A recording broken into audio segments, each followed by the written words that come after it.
A standard piece of advice for those who want to lose weight is count calories. That can be time-consuming and hard to stick with.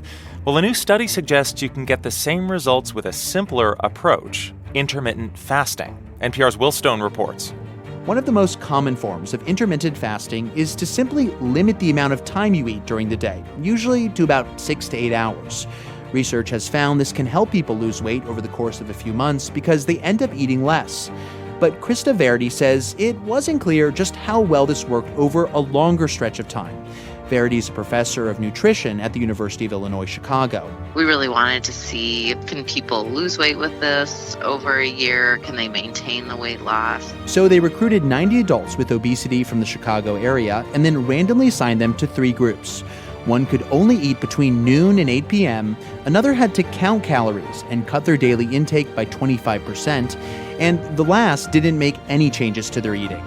At the end of the year, here's what the scales showed.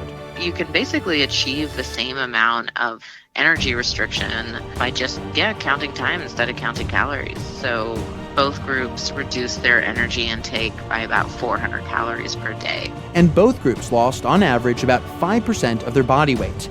Verity says the thing is, the fasting group wasn't told to cut down on calories. They did it on their own. We call it like an unintentional calorie restriction or like a natural calorie restriction that just happens. She doesn't believe it was anything too complex. People just had less time to eat. People eat within usually a 12 to 14 hour window.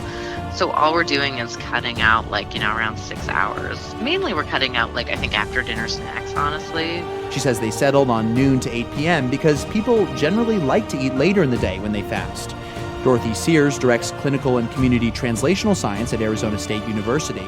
She says counting calories doesn't work for everyone trying to lose weight because you have to monitor everything you consume closely around the clock. It's difficult for people to do that. Even me, I got an app, and I was frankly shocked at how many calories there were in a very small portion of nuts. And life gets in the way. People go out to eat or grab a snack at a party and lose track.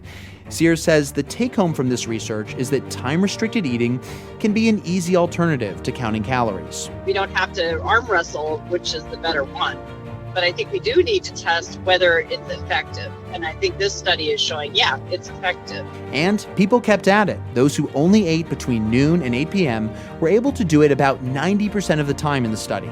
All of this is very encouraging to Courtney Peterson, who's a professor of nutrition at the University of Alabama at Birmingham. It's not a fad diet in the sense of people can do it for 3 months and they fall off the wagon for a year. She says this is the first long-term comparison of time-restricted eating versus standard calorie counting, but it builds on a growing body of evidence. And she thinks it can help move the needle. I think what we'll start to see is more and more dietitians offering intermittent fasting as an alternative to calorie counting. And you really need a long-term study like this to start developing those programs. After all, she says, research suggests, and it makes sense, that many people would rather watch the clock than their calories.